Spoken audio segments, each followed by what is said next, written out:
Amen. Amen. Que Dieu soit loué. Amen. Que Dieu bénisse votre présence au milieu de nous. Amen. Nous croyons que Dieu va encore nous parler aujourd'hui. Et aujourd'hui, en fait, je vais mettre un point virgule.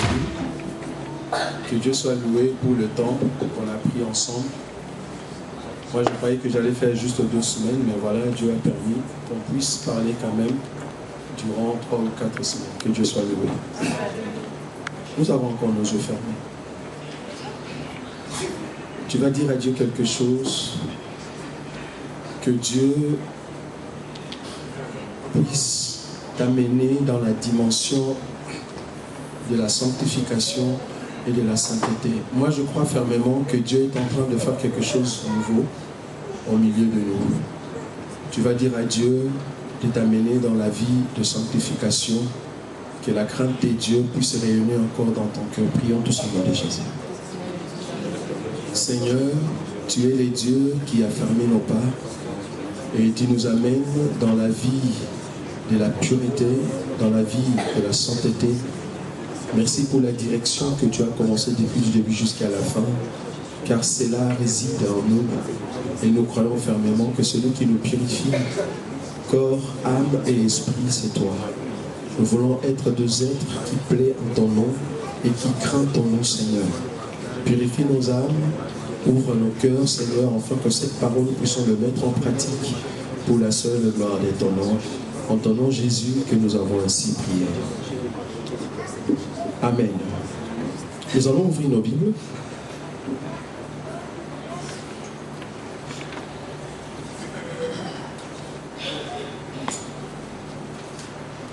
Deux Rois, chapitre 18.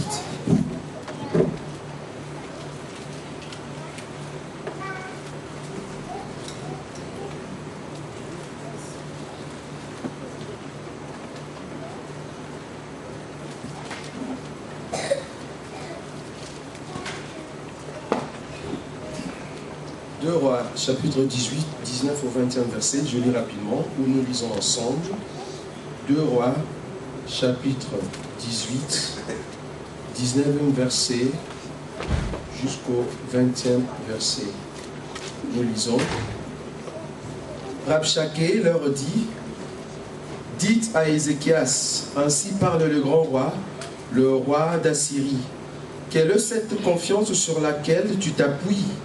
Tu as dit, il faut pour la guerre de la prudence et de la force.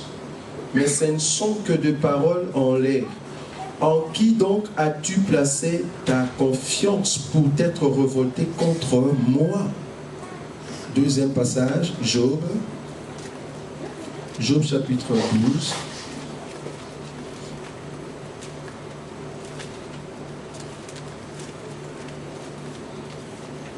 Job chapitre 12, 13 au 16e verset. Job chapitre 12, du 13e verset au 16e verset, nous lisons. En Dieu réside la sagesse et la puissance, les conseils et l'intelligence lui appartiennent.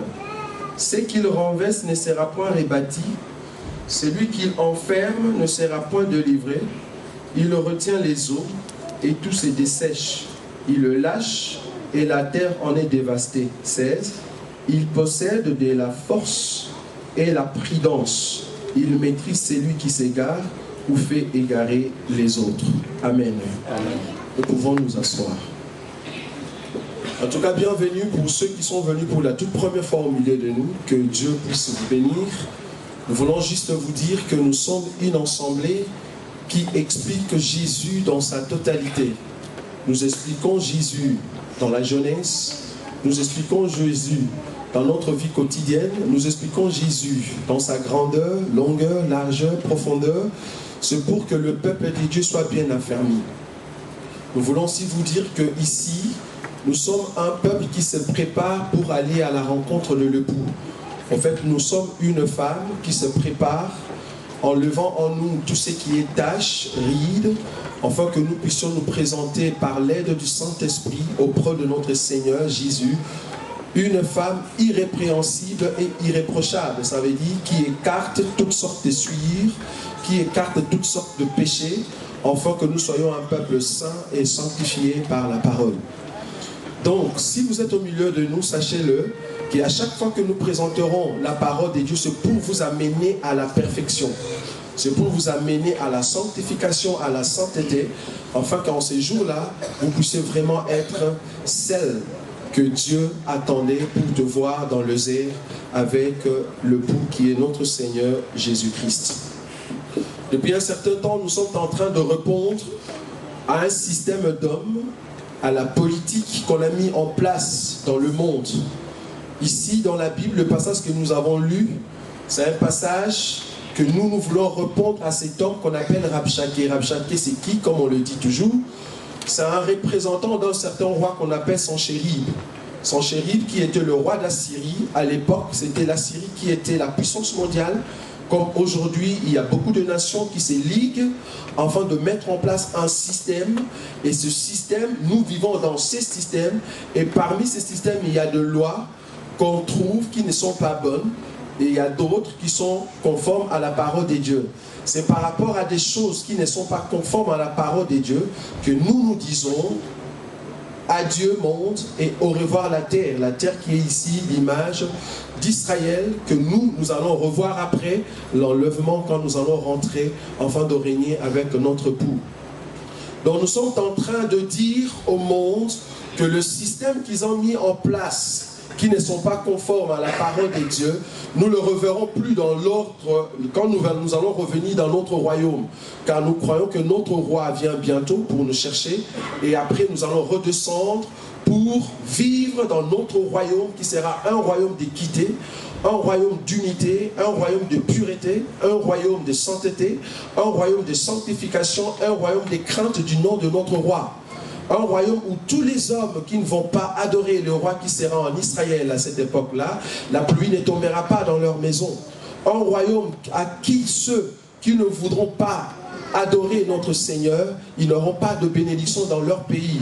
Un royaume qui donne la paix, un royaume de paix au temps où tous les hommes seront emportés par les soucis du monde, parce qu'à cette époque-là, il y aura dévastation, mais notre roi reviendra afin de donner la paix à tous ceux qui auront le signe, afin d'appartenir à ces grands royaumes. Et nous sommes le partisan ou le pouce de celui qui sera roi à cette époque-là, et nous allons régner avec lui pendant 1000 ans. C'est pour ça que nous préparons le peuple de Dieu à cette rencontre éminente, n'est-ce pas, qui arrive avec celui que nous appelons Yehoshua HaMashiach. Alors, nous sommes en train d'expliquer à Rabshakeh que ce qu'il a demandé à Ézéchias, en fait, Ézéchias avait raison. Quand Ézéchias dit que nous faisons la guerre avec prudence et avec force, aujourd'hui, nous allons confirmer cela par rapport au monde. En tout cas, on avait prévu qu'on puisse nous prendre même en image, afin que le monde puisse nous écouter. Mais même si nous ne le faisons pas ici, mais nous aurons des séances, une sorte des interviews par rapport au monde pour leur dire que vos systèmes que vous mettez en place en réalité préparent celui qui va combattre notre roi.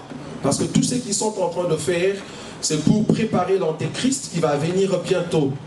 Tous ceux qui sont en train de mettre en place leur unité, leur monnaie, toute organisation qu'ils sont en train de faire, c'est pour préparer l'empire qui va venir bientôt. Et nous sommes là pour dire à ce système-là, à Dieu, parce que nous ne saurons pas le voir quand nous aurons notre royaume que j'appelle le royaume de Jésus-Christ. Alors ici, nous expliquons que la prudence et la force sont deux choses qui nous donnent la confiance d'avoir réussi sur ces combats que nous avons menés depuis longtemps. Quand je dis nous, je vois ici l'église corps du Christ qui a commencé depuis longtemps, comme je le dis ici, que la grande partie de cette église sont déjà sous la terre et qu'il y a une minorité, une petite partie qui est restée et qu'au temps convenable, Dieu ne prenant que cette partie-là et va l'ajouter à la grande masse qui est sous terre et Dieu va souffler, ça sera l'enlèvement. C'est là où nous avons expliqué le mouvement de Ève qui s'élève à la rencontre d'Adam. Donc c'est Dieu qui va nous amener par l'aide du Saint-Esprit pour aller à la rencontre de notre Seigneur Jésus-Christ. La fois passée, nous avons touché par rapport à Moïse. Nous avons expliqué que Moïse, qui a reçu 2 signes. Les 2 signes en réalité, c'était pour Israël. Quand j'ai dit Israël ici, nous avons Israël d'en haut et Israël d'en bas. Donc nous avons 2 alliances, mais il fallait que les 2 signes puissent se réaliser dans ce peuple. Alors Moïse va prendre le signe du serpent et le signe de la main. C'est là où nous avons lu dans le livre de Exode, chapitre 3 et le chapitre 4. Dieu va donner à Moïse le signe du serpent, ça veut dire la verge que Moïse avait en main, il devait le jeter par terre, afin que cette verge devienne du serpent. Et après, il va reprendre le serpent pour que le serpent redevienne la verge. Le deuxième signe, c'était quoi? Il va prendre sa main, il va mettre sur sa poitrine, et quand Moïse va faire sortir sa main, la main sera couverte de la lèpre blanche. Et après, il va prendre cette main, il le remet dans sa poitrine. Quand il le fait sortir, la main était propre. Nous avons dit les 2 signes. Dieu a dit à Moïse, si le peuple n'accepte pas le premier signe, alors ils croiront au deuxième signe. Et nous avons dit que quand Moïse est parti auprès d'Israël en tant que nation, je le souligne, Israël en tant que nation, Israël en tant que, ici par rapport à mon enseignement, Israël en tant que postérité de la terre, qui va hériter une terre, la Bible dit, le premier signe qu'ils ont fait, Israël n'a pas cru, parce qu'il devait faire les 2 signes. C'est par rapport au deuxième signe que Israël, en tant que nation, a accepté le deuxième signe. Et la Bible dit, ils se sont prosternés pour adorer Dieu. Donc ils ont reconnu la puissance et la grandeur de ces grands dieux. Mais nous avons dit que les 2 signes, il y a un qui a été fait 2 fois, et il y a l'autre qui a été fait 3 fois. Ça veut dire, sur la montagne, Moïse a fait et la main et la verge avec le serpent. Devant le peuple, il a fait aussi la main avec la verge qui va devenir le serpent. Mais vous allez voir que devant Pharaon, on ne va pas utiliser la main en devenant la lèpre.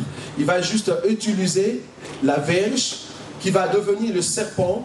Et après, il va tenir le serpent pour redevenir la verge, pour ceux qui n'étaient pas là. Mais nous avons dit que devant Pharaon, la Bible dit que quand Moïse a pris la verge, a jeté par terre, cette verge est devenue un serpent, et les enchanteurs ou le magicien de Pharaon, et aussi Pharaon les a fait appeler devant Moïse, il leur a donné l'ordre de le faire, et ils ont fait la même chose.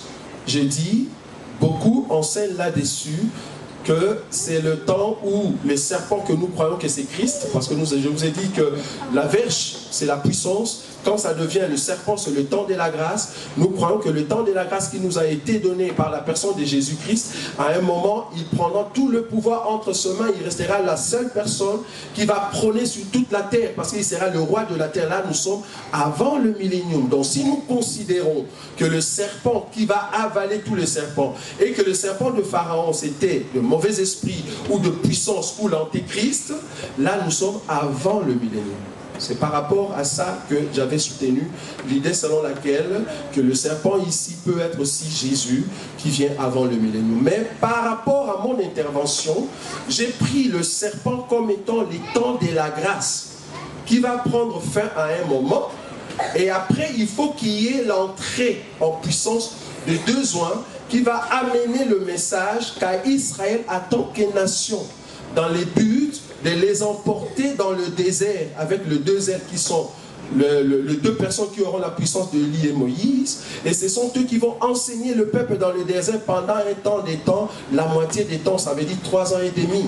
C'est par rapport à cette vision que j'ai touché les serpents étant les temps de la grâce. Or, ce temps de la grâce va commencer quand Moïse ou Aaron va jeter la verge et que la verge devienne le serpent. Là, j'ai vu Élie qui est Jean-Baptiste.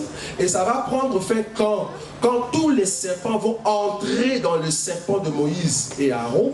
Quand tous les serpents de Pharaon vont entrer, ce n'est qu'alors Moïse ou Aaron peuvent toucher les serpents et il va redevenir la verge. Là, je dis, les temps de la grâce est terminé. Dieu maintenant va permettre à ce que le peuple puisse vivre maintenant les temps de la grâce en Israël. Ça veut dire Moïse et Aaron. Oui, frère? Oui, j'allais demander, les serpents de Pharaon, là, ils représentent quoi? Ceux qui seront avalés par le serpent de Moïse. J'ai présenté ici 2 enseignements. Je soutiens l'idée selon laquelle que si nous disons que le serpent, je commence d'abord par le serpent de Moïse, si nous soutenons l'idée selon laquelle que le serpent de Moïse est Christ, et que les serpents de Pharaon, c'est le faux prophète ou les esprits qui seront avalés afin que Jésus-Christ règne comme la seule personne, là nous sommes avant le millénium. Ça veut dire où Christ régnera seul et il est le roi des nations, aucune puissance, toute la puissance a été engloutie, il est resté seul. Là nous sommes dans le millénium. Cet enseignement je le soutiens. Mais si je prends l'idée selon laquelle que après cet événement, ça veut dire quand les serpents entrent, et qu'il faut que Moïse et Aaron puissent commencer à frapper, c'est là où je vois la fin de la grâce. Et que les deux personnes ici, Moïse, représentées par Moïse et Aaron, vont maintenant commencer à frapper le plaid. Nous allons lire un verset. C'est un verset que nous avons déjà lu. Je crois que le pasteur l'avait bien expliqué la fois passée. Je lis Apocalypse.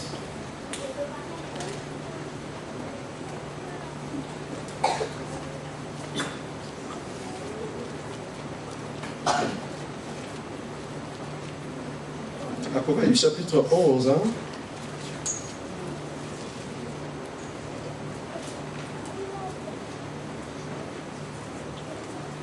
Donc je suis dans le verset 3. Apocalypse chapitre 11, à partir du verset 3.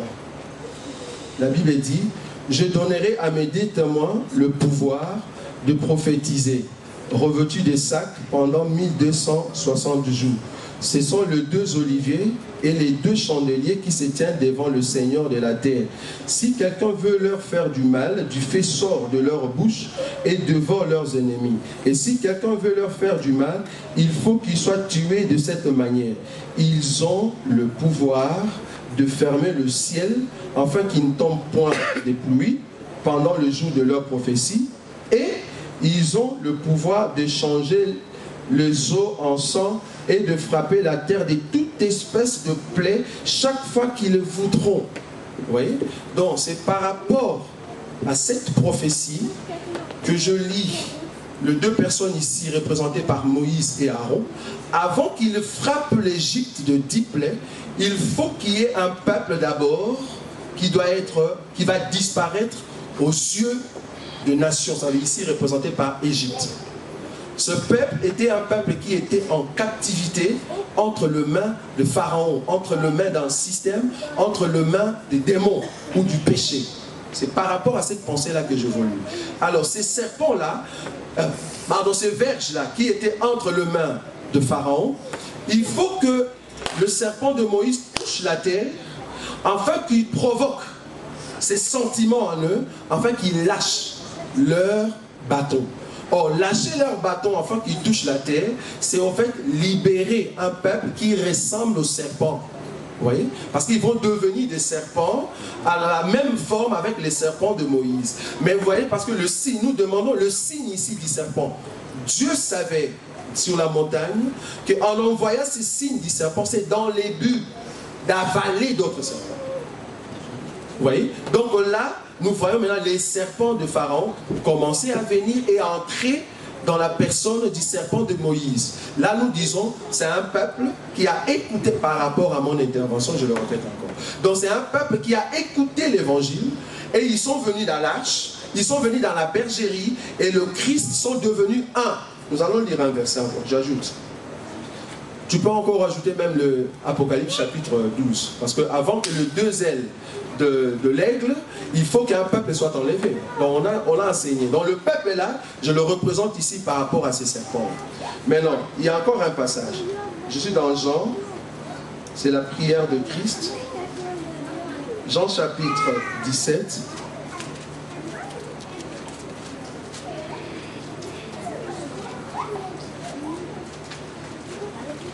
Je lis le verset 14.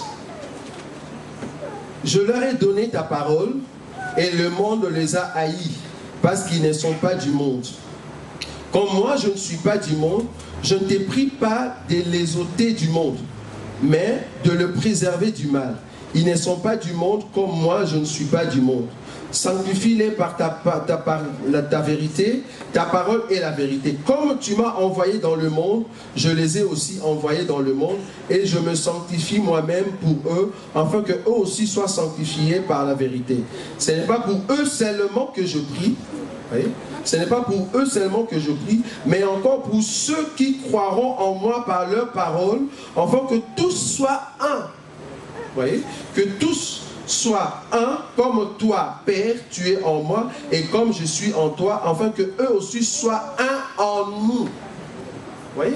Donc c'est par rapport à cette pensée du temps de la grâce, je dis que le serpent est venu en Égypte dans le but de récupérer tous ceux qui ont la même forme du serpent. Ça veut dire un peuple qui lui ressemble. Et quand ils seront en Christ, ce n'est qu'alors les temps de la grâce va prendre fin. Donc c'est un peuple qui va aller en enlèvement. Et après ça, maintenant, ça sera les temps où les deux joints vont maintenant présenter leur enseignement en Israël par rapport à la prophétie de Apocalypse chapitre 11. Donc c'est comme ça que je suis en train de vous dire. Oui, cette façon de voir, je comprends tout à fait, je suis d'accord avec ça.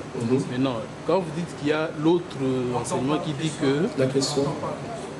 Pardon? Ils n'attendent pas la question. Bon, j'aurais un peu du mal à...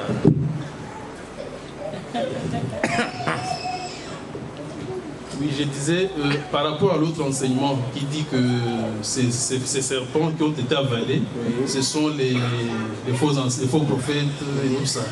Pourtant, ces serpents, ils ont été avalés, ils n'ont jamais été recrachés, ils sont restés dans la verge, et cette verge a même été amenée dans le temple, et c'est resté dans le lieu très saint. Oui. Maintenant, est-ce qu'il y a moyen de... Le deuxième volet, je suis tout à fait d'accord avec ça. Oui, oui, ça je suis tout à fait d'accord. Mais maintenant, l'autre façon de faire voir les choses.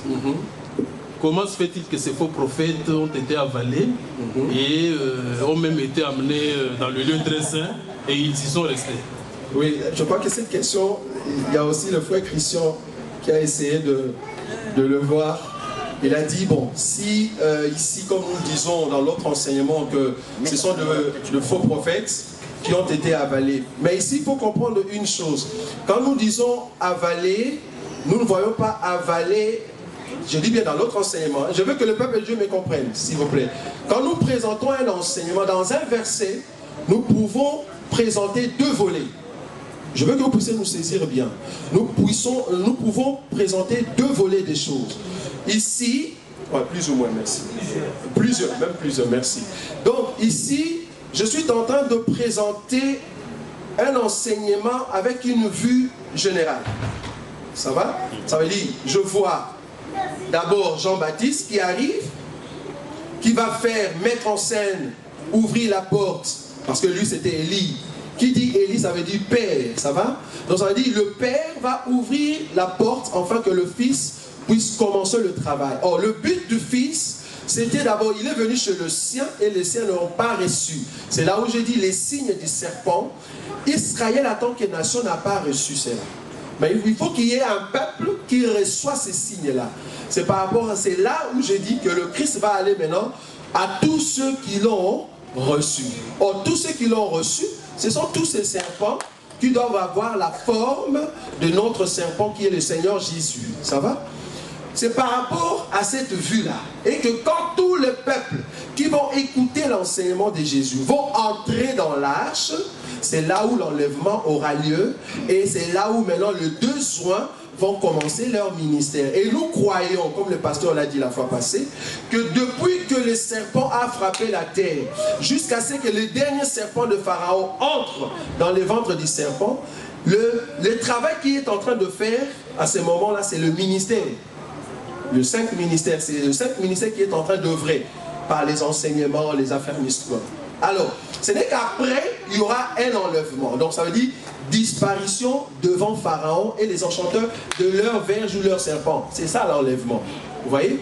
Maintenant, par cette vue, le frère a compris.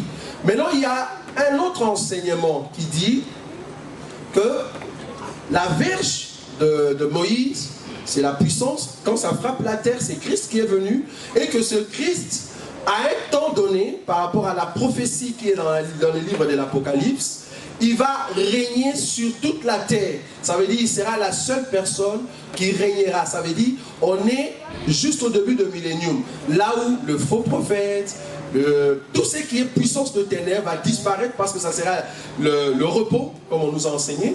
Donc ça veut dire le repos va commencer. Or, dans le repos, c'est Dieu qui va régner. Donc toute puissance va disparaître. Ici, il faut prendre englouti, non pas dans le sens où les serpents sont encore dans les ventres. Je dis bien dans l'autre enseignement. Il faut prendre le sens des engloutis comme disparition. Ça veut dire la pierre va frapper le pied. Vous voyez? Frappe le pied. Et le pied, la statue de Nabucodonosor tombe.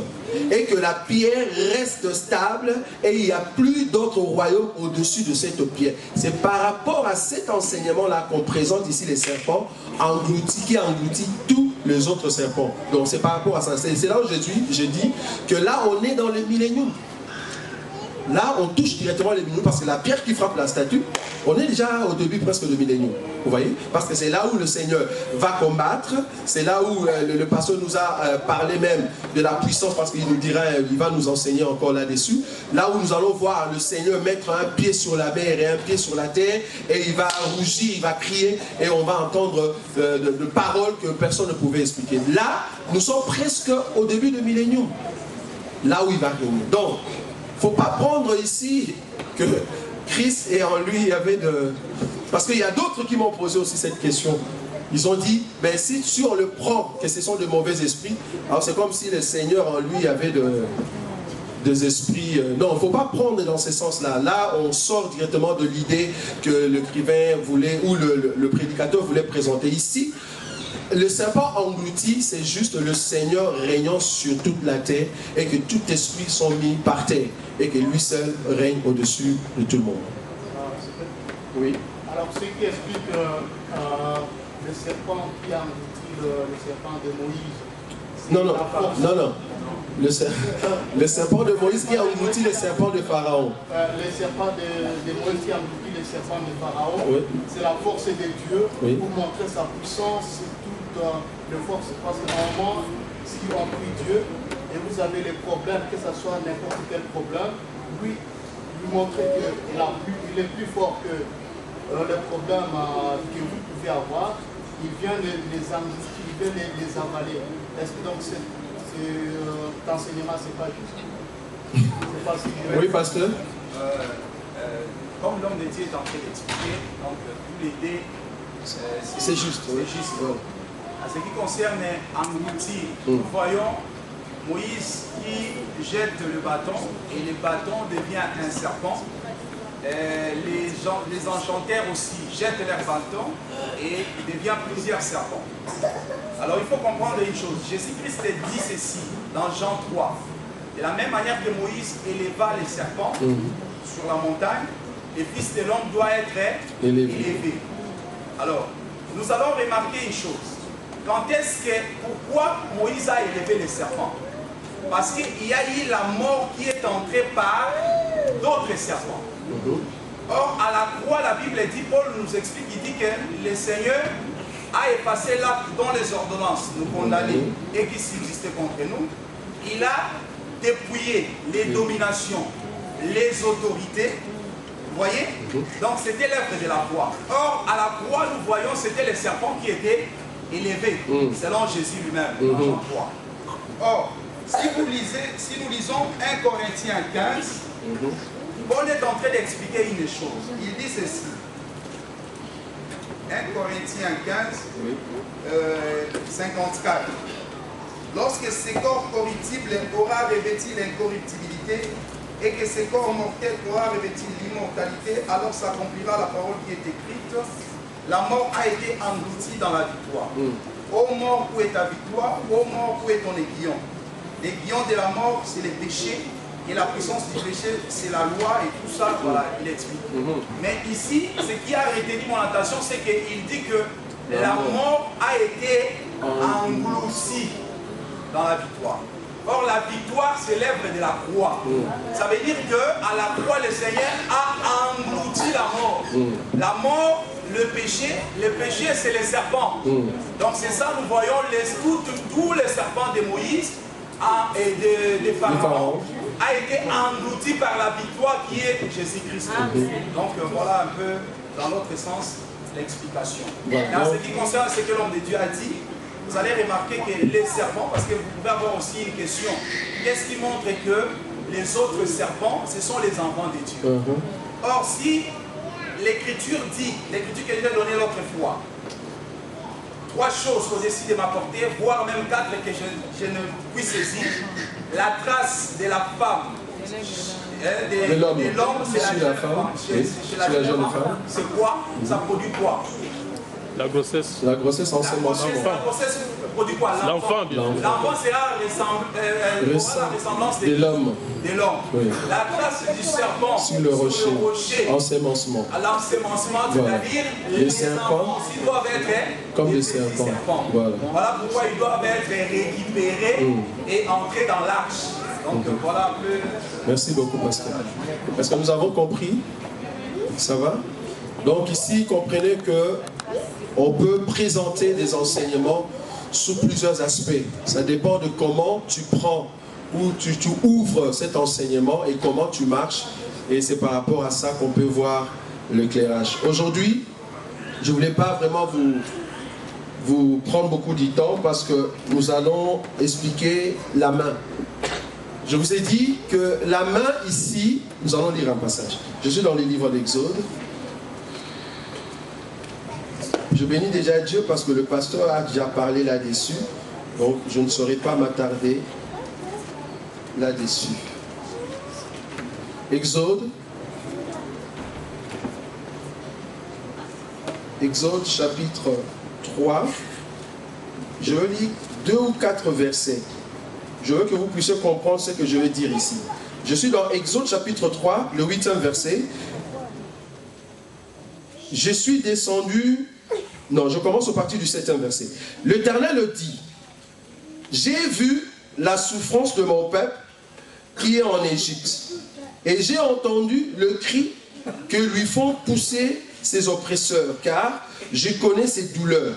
Je suis descendu pour le délivrer de la main des Égyptiens et pour le faire monter de ce pays dans un bon et vaste pays, dans un pays ruisselant de lait et de miel, dans un pays, dans les lieux qu'habitent les Cananéens, les Essiens, les Amoréens, les Phérésiens, les Éviens et les Jébusiens. Ça va? Ici, ce qui a attiré mon attention, c'est le verset 8. La Bible dit, « Je suis descendu pour le délivrer de la main des Égyptiens et faire monter de ce pays dans un bon et vaste pays. » Je ne sais pas si vous avez vu ça. Hein? Donc ici, Dieu va rencontrer Moïse et il lui dit déjà d'avance qu'il y a une main qui retient Israël. Ça va? Donc il y avait une main et dans cette main, il y avait Israël. Cette Israël était retenu par la main des Égyptiens. Maintenant, qu'est-ce que Dieu dit? Il dit, j'ai entendu la prière et je suis venu pour délivrer de la main des Égyptiens. Ça veut dire, il faut que je puisse faire quelque chose afin que la main qui détient Israël puisse lâcher Israël. Ça va? Il faut que cette main-là lâche Israël, comme ça Israël peut aller dans un pays qui est bon et vaste. Dans les buts de toucher la main des Égyptiens, afin que la main des Égyptiens lâche Israël, c'était pour que Israël puisse hériter une terre. Est-ce que vous avez vu ça avec moi? Bon, continuons. Je lis maintenant le verset 19 et 20.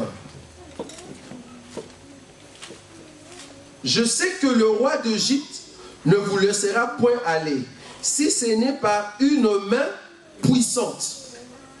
Ah, donc nous comprenons qu'il y a déjà une main qui retient Israël. Pour que Israël soit délivré et aller dans son pays, Dieu ne va pas chercher autre chose qu'une autre main. Est-ce que vous avez vu ça avec moi? Ça va? Je veux qu'on soit ensemble, parce qu'il y a quelque chose qui va se passer. Donc, il y a une main qui retient un peuple. Dieu dit, pour délivrer le peuple, il faut qu'il y ait encore une autre main. Donc c'est la guerre de main. Est-ce que vous avez vu ça? Oui, frère Saprice. Une main qui est plus forte que votre main. Oui, mais c'est la guerre de main. Ça va? Mais il faut que la main, la deuxième main, soit puissante. Donc ça veut dire qu'il faut qu'il y ait une force pour que la main des Égyptiens ouvre sa main et que le peuple sorte. Mais Dieu va délivrer Israël avec une autre main. Est-ce que vous avez vu ça? Hein? Ok, on continue. On va lire un autre verset. Jusqu'à 20. J'étendrai ma main. Ah. Donc ici, la main qui va maintenant délivrer les Israélites entre les mains des Égyptiens, ça sera la main de qui? La main de qui? Ah, merci. Donc ça sera la main de Dieu. Donc Dieu va prendre sa main et la main de Dieu doit cogner la main des Égyptiens afin que la main des Égyptiens s'ouvre et qu'un peuple soit délivré. Vous avez vu ça? Hein? Gloire à Dieu. Je continue. Donc je continue le verset 20. J'étendrai ma main et je frapperai l'Égypte par toutes sortes de prodiges que je ferai au milieu d'elle.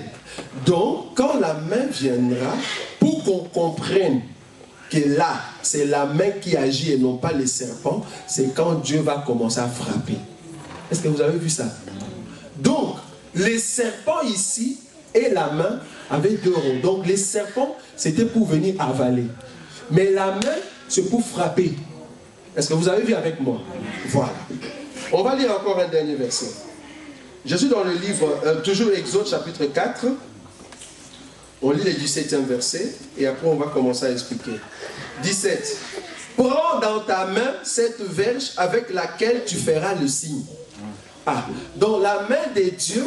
Bon, non, continuons d'abord et puis on va expliquer. 20 et 21. Donc, Exode chapitre 4, 20 et 21, je lis. Moïse prit sa femme et ce fils, le fit monter sur deux ânes et retournèrent dans le pays d'Égypte. Il prit dans sa main la verge des dieux.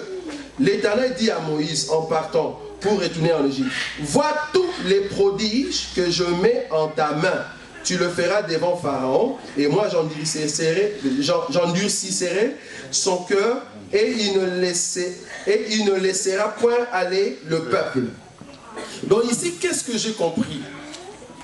La main qui va toucher la main des Égyptiens, c'était la main de Dieu. Mais Dieu, étant puissant, qu'est-ce qu'il fait? Il prend la main physique. Il vient, sa main puissante, il l'identifie par rapport à la main de Moïse. Et dans sa main, il met une puissance que nous appelons la verge. Donc tous les signes qui seront opérés doivent être opérés avec la main et la verge. Ça va? Là vous êtes d'accord avec moi. Donc Dieu va frapper Israël avec sa main, sa propre main. Et c'est comme ça que nous allons voir, après que le serpent a avalé tout le serpent de Pharaon, Moïse et Aaron vont commencer à frapper. Mais le verset que je cherche ici, pasteur, aidez-moi, ça se trouve quelque part ici. Il parle de Israël étant son premier-né. Oui, quelque part ici, c'est là où je voulais prendre.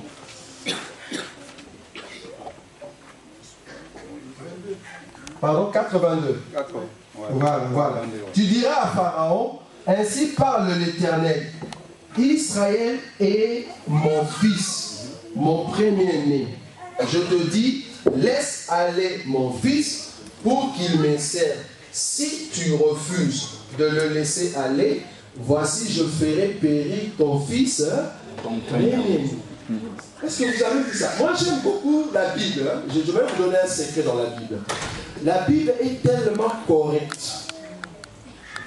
La prophétie est tellement juste que quand on utilise le mot, il y a la signification directe par rapport à Christ. Qu'est-ce que nous comprenons ici? Ici, nous voyons Égypte qui avait une main et que dans sa main, il détenait un fils. Est-ce que vous avez vu ça, non? Le fils qu'il détenait, son papa c'est Dieu lui-même. Ça va. Maintenant, papa va dire à son serviteur, je t'envoie pour délivrer mon fils que l'Égypte a saisi par sa main. Mais je ne t'envoie pas à vide. Je te donne ma main. Comme ça, quand tu vas frapper sa main, il va ouvrir sa main pour que mon fils premier-né sorte. Si l'Égypte ne veut pas, moi je veux frapper son premier-né. Est-ce que vous avez vu ça? Maintenant, qu'est-ce qui s'est passé en Égypte? Exode chapitre 12. C'est là où nous allons essayer de partager quelque chose de très important dans la vie des enfants de Dieu pour que vous puissiez comprendre que Rabshakeh n'a pas de pouvoir sur nous et que réellement la guerre que nous faisons, c'est une guerre de force et de prudence. Exode chapitre 12. L'Éternel dit à Moïse et à Aaron dans le pays d'Égypte, ce mois-ci sera pour vous le premier de mois. Il sera pour vous le premier de ce mois de l'année. Parlez à toute l'ensemble d'Israël et dites, le 10e jour de ce mois, on prendra un agneau pour chaque famille, un agneau pour chaque maison. Si la maison est trop peu nombreuse, pour un agneau, on les prendra avec son plus proche voisin, selon le nombre de personnes. Vous compterez pour cet agneau d'après ce que chacun peut manger. Ce sera un agneau sans défaut, mâle, âgé d'1 an. Vous pourrez prendre un agneau ou un chevreau. Vous le garderez jusqu'au 14e jour de ce mois, et toute l'ensemble d'Israël l'immolera entre les 2 soirs. On prendra de son sang et on en mettra sur le 2 poteaux et sur le linteau de la porte des maisons où on le mangera. Oui, cette même nuit, on en mangera la chair rôtie au feu, on la mangera avec de pain sans levain et des herbes amères. Vous ne le mangerez point à demi-cuit et bouilli dans l'eau, mais il sera rôti au feu avec la tête, le main, et il sera avec la tête, les jambes et l'intérieur. Vous n'en laisserez rien jusqu'au matin, et s'il en reste quelque chose le matin, vous le brûlerez au feu. Quand vous le mangerez, vous aurez vos reins sains, vos souliers aux pieds et votre bâton à la main, et vous le mangerez à la hâte. C'est la Pâque de l'Éternel. Je prends le verset 13. Les sangs vous servira de signe sur la maison où vous serez. Je verrai les sangs et je passerai par-dessus vous, et il n'y aura point de plaie qui vous détruit quand je frapperai le pays d'Égypte. Vous conserverez le souvenir de ce jour et vous le célébrerez par une fête en l'honneur de l'Éternel. Vous le célébrerez comme une loi perpétuelle pour vos descendants. 12, pardon. Cette nuit-là, je passerai dans le pays d'Égypte et je frapperai tout le premier-né du pays d'Égypte, depuis les hommes jusqu'aux animaux, et j'exercerai les jugements contre tous les dieux de l'Égypte. Amen. Amen. On peut maintenant fermer nos Bibles et nous allons expliquer quelque chose de très important avant de terminer cet enseignement. Bien-aimés, nous sommes en train ici d'expliquer quelque chose de très important.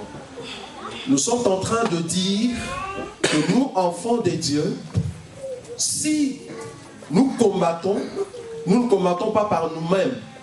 Nous combattons parce qu'il y a notre Yaya, notre aîné. C'est lui qui a combattu et il a vaincu. Il nous a donné la force et il a combattu avec prudence. Alors, la Bible dit ici, les Égyptiens détenaient le premier-né de Dieu. Ça veut dire Israël. Alors, en regardant le verset, le chapitre 12 de l'Exode, nous voyons que ce que Dieu a dit à Moïse, cela se réalisait. Ça veut dire quoi? Parce que Dieu a dit à Moïse ceci: dis à Pharaon de laisser partir mon premier-né. S'il ne laisse pas partir mon premier-né, moi, je frapperai l'Égypte et je tuerai son premier-né. Donc ça veut dire, Égypte avait refusé catégoriquement de laisser partir le premier-né des dieux. Ça va? Maintenant, qu'est-ce que Dieu a fait? Pour frapper maintenant le premier-né en Égypte, Dieu a utilisé un premier-né. Je suis ici dans des termes. Je vous ai dit, pour libérer Israël. Israël de la main des Égyptiens, Dieu a utilisé la main.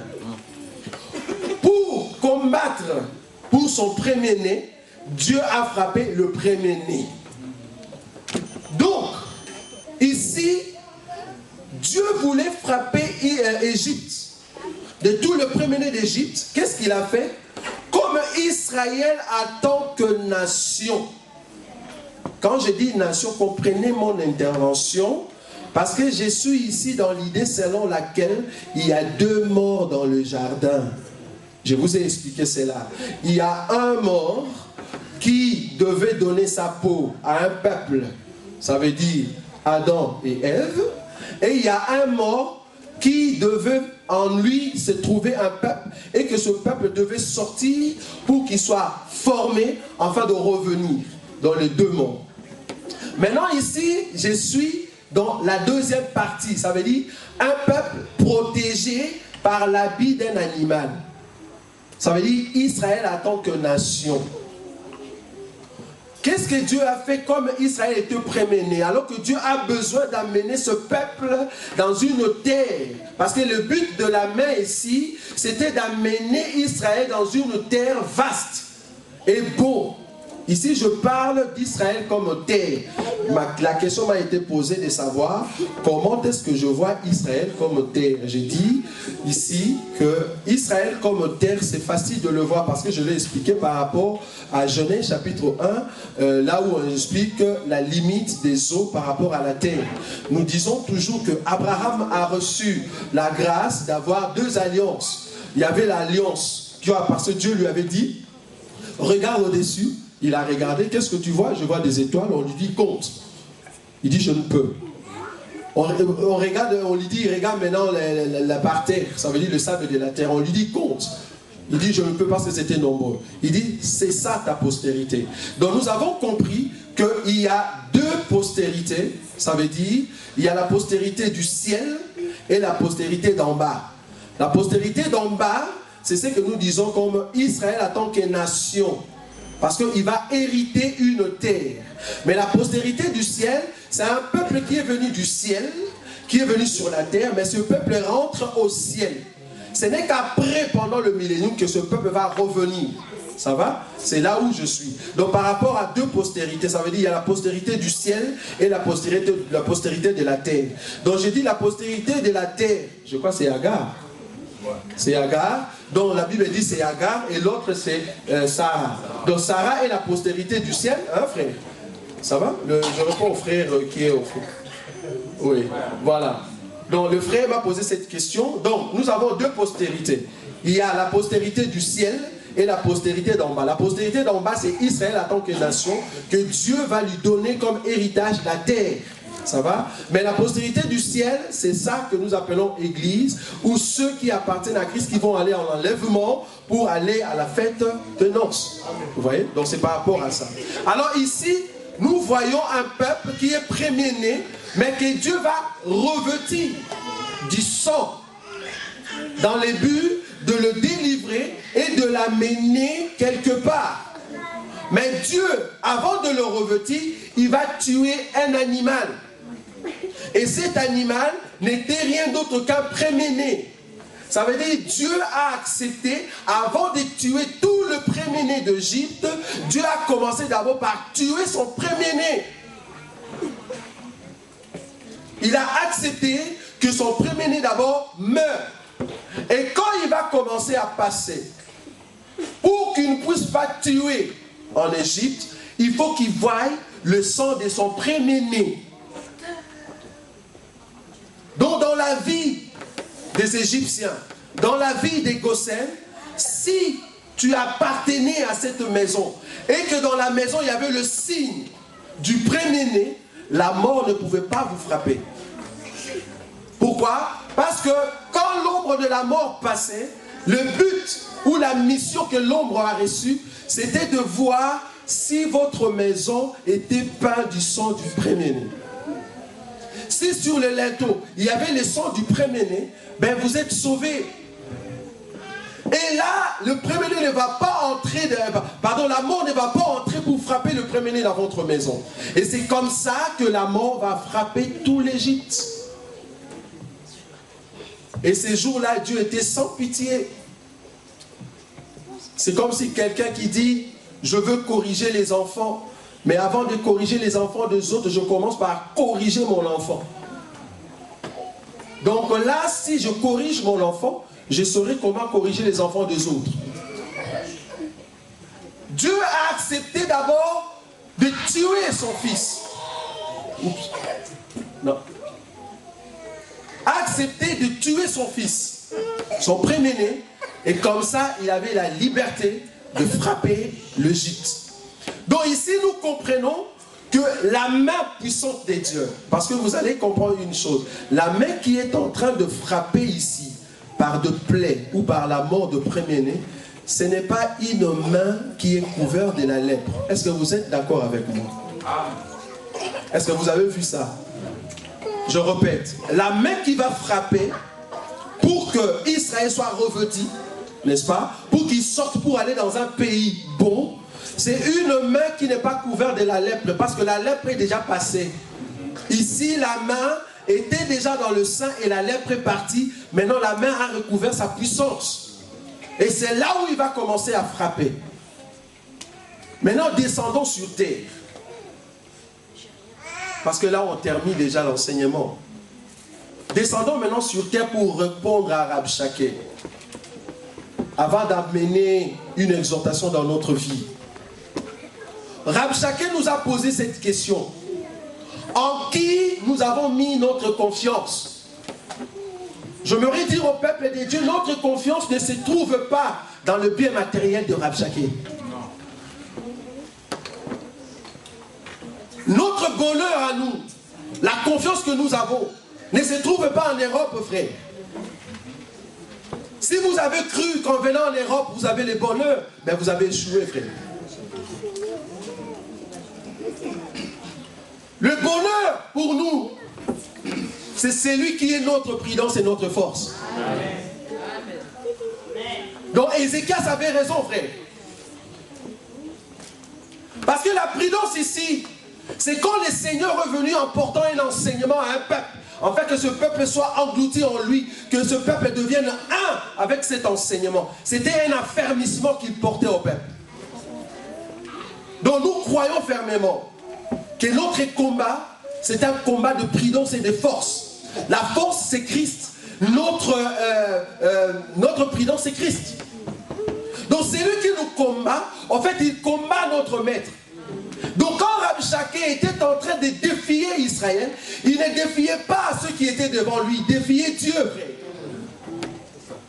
Donc quand la politique vous amène toutes sortes de choses, afin que vous puissiez tomber, comprends qu'il veut vous ramener par terre. Mais il faut se lever contre tous ces systèmes qui vous amènent dans le péché.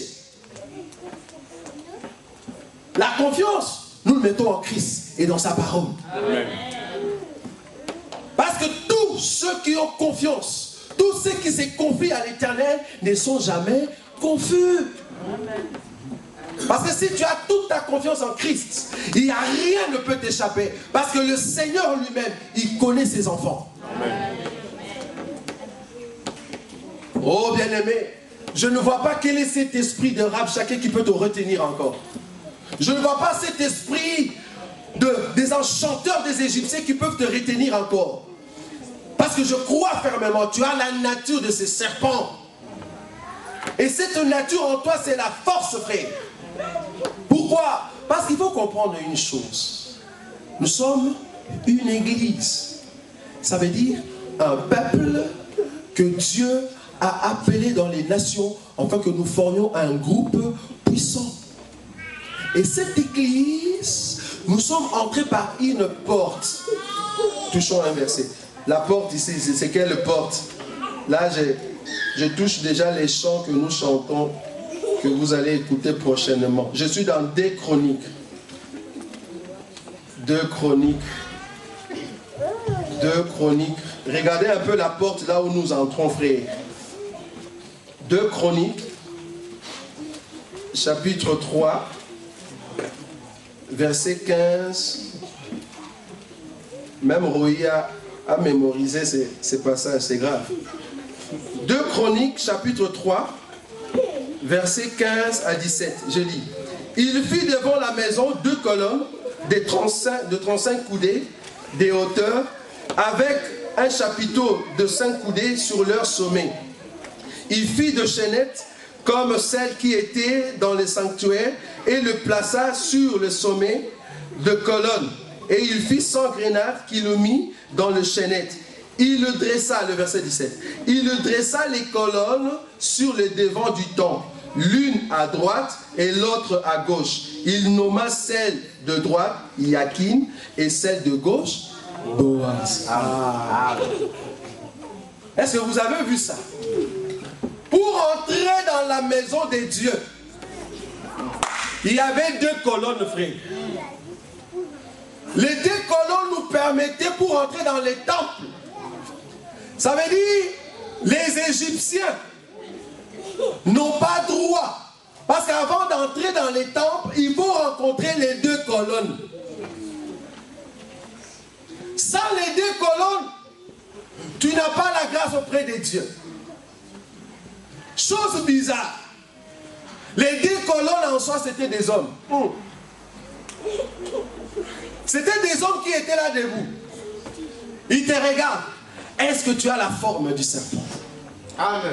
Si tu as la forme du serpent, on te dit entre. Les 2 hommes étaient là. Ils regardaient tous les peuples qui venaient. Si on te voit que tu as la forme de lézard, non, ici on a besoin des serpents, comprenez mon instant. J'ai dit bien, les lézards vont aussi entrer, hein, par rapport à un autre enseignement. Vous allez dire, frère, on a un verset. Oui, je comprends là où vous êtes. Parce que les lézards aussi vont entrer. Il est parti jusqu'à la cour du roi, oui. Des fois, j'aime parler comme de West Africains. Ici, la Bible dit ceci. Il y avait 2 colonnes pour entrer dans les temples. Ça veut dire celui qui est dans les temples est dans la paix, frère. Or, tu ne peux pas entrer dans les temples sans passer par les 2 personnes ici, Boaz et Yakin. Boaz signifie la force. C'est une belle chanson, vous allez écouter ça. Boaz signifie la force. Yakin signifie l'affermissement. Allez vérifier. Ici dans la Bible, tu ne vas pas trouver. Vérifie ça. Hein? Va chercher étymologiquement. Non, mais c'est déjà mentionné. Hein, merci. Dans la Bible même. Si tu regardes en bas là-bas, on a expliqué ça. Merci. A et B. Vous comprenez, hein? Boaz ici, c'est la force. Ézéchiel s'était révélé. Merci. Nous combattons par la force et la prudence. Parce que la prudence ici, c'est l'enseignement. L'enseignement, c'est l'affermissement. C'est Yakin, frère. Tu ne peux pas entrer dans les temples sans passer par la force, sans passer par l'affermissement, frère. Si tu n'es pas affermi, tu ne vas pas entrer dans notre royaume. C'est un royaume puissant. Un royaume de ceux qui ont la haine du péché. Un royaume de ceux qui n'aiment pas s'essuyer facilement. La légèreté dans le péché. Parce que dès que tu viens, le 2 colonnes va vérifier ta vie. Si réellement tu appartiens pour que tu sois une personne qui va rentrer dans les temps. Bien aimé. Ici, comprenez que, je ne sais pas pasteur, mais la fois passée, quand je suis rentré à la maison, j'ai dit, Dieu est en train de nous amener dans une nouvelle manière de voir les choses.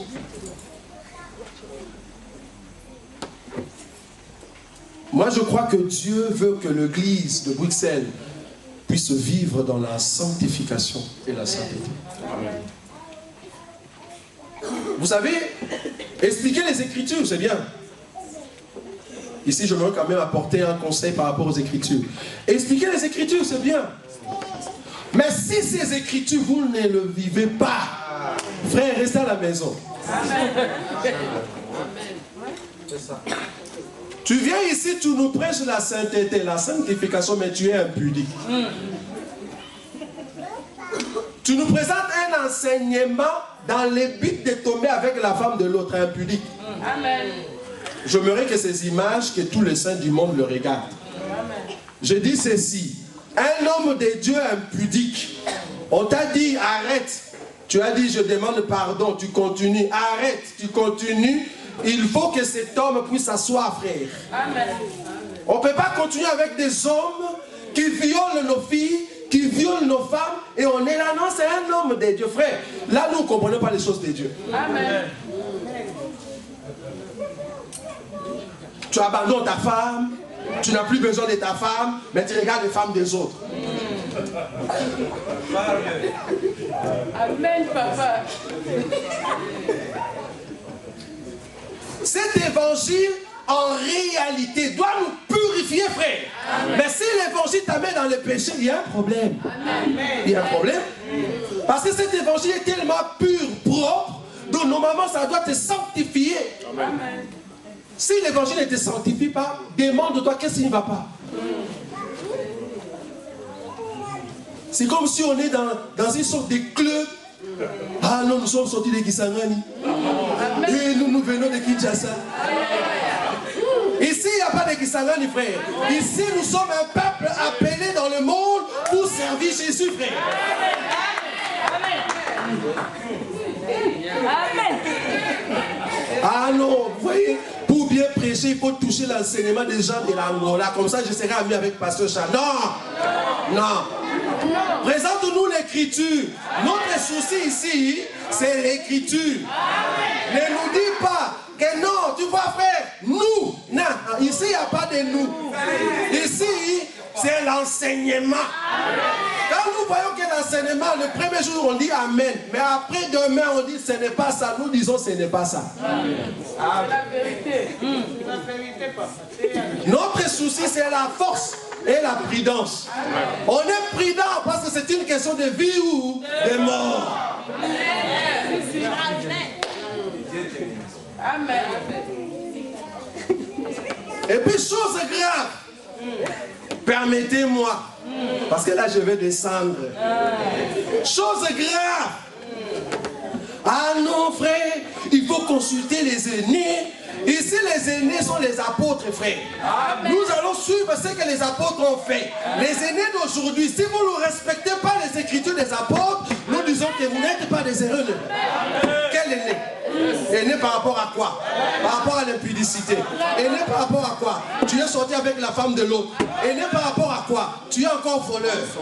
Voilà, papa.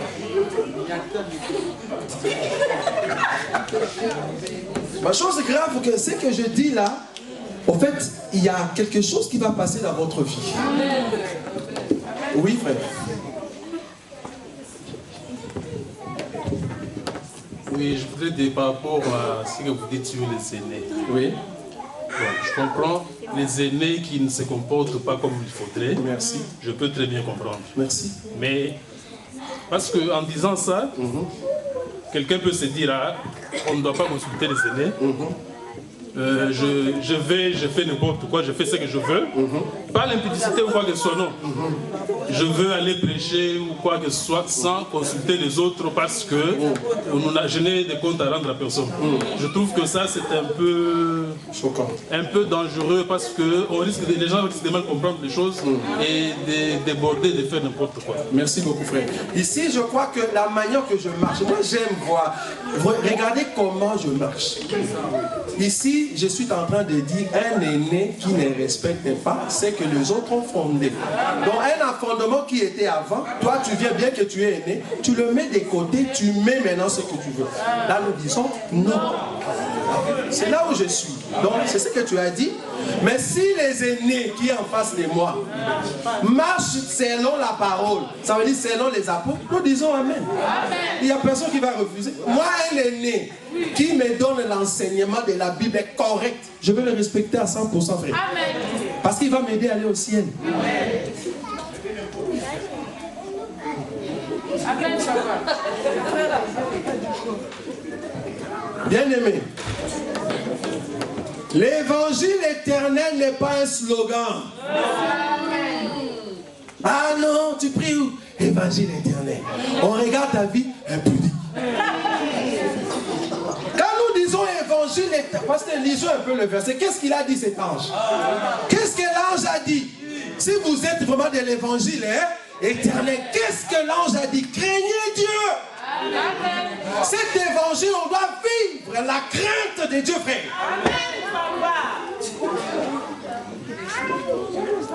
Donc pour vaincre Rabshakeh, tu dois le vaincre avec force et avec prudence.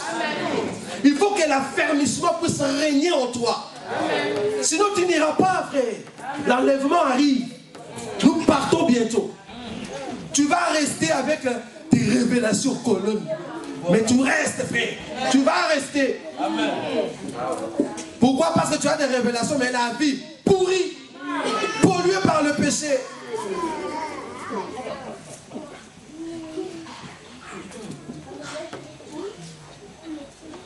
Je fais 15 ans dans l'évangile éternel. On s'en fout. C'est que nous voulons une personne qui a fait 2 ans, mais qui respecte Christ. Amen. Amen.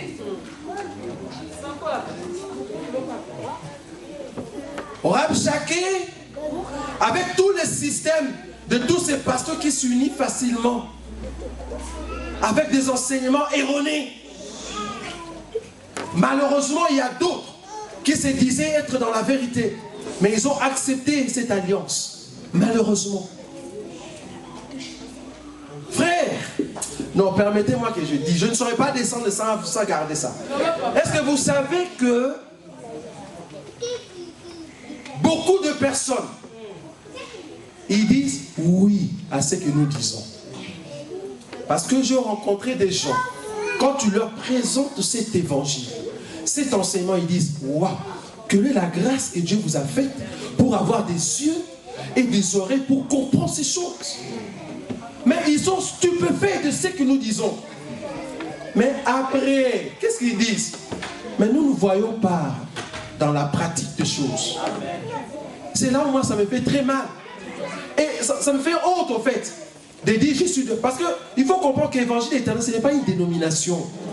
On ne peut pas marcher comme ça. Évangile éternel. Non, non. Ce n'est pas une dénomination. Si tu veux marcher comme ça, aie une bonne vie. De la crainte de Dieu.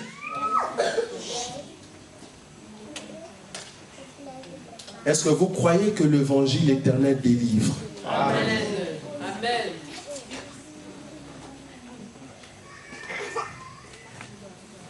L'évangile éternel délivre de la sorcellerie.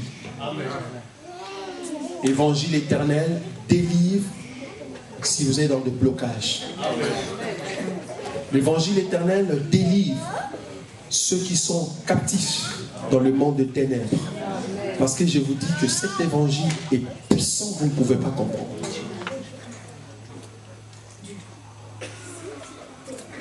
Cet évangile, j'ai vu des femmes qui n'enfantaient pas et qui ont eu des enfants à cause de cet évangile.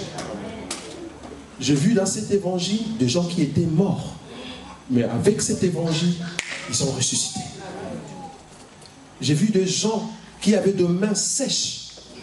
Avec cet évangile, on dit au nom de Jésus, sa main. Mais la question c'est de savoir, est-ce que tu crois à cet évangile? Parce que la personne qui croit à cet évangile verra de grandes choses. Amen.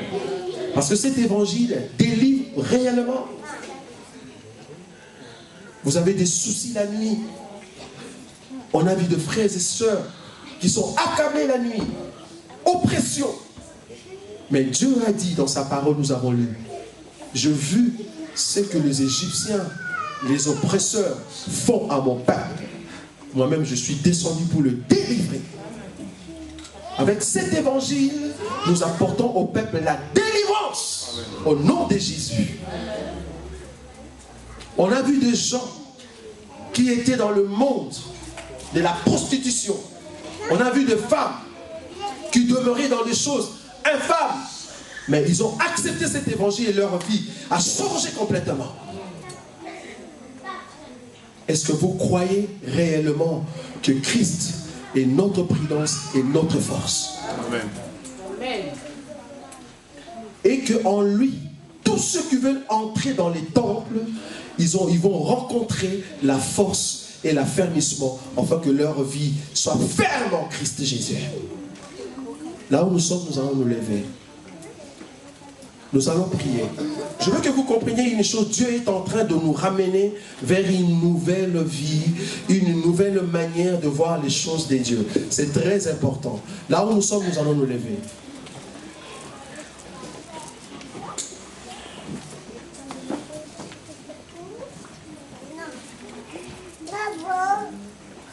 Nous avons nos yeux fermés.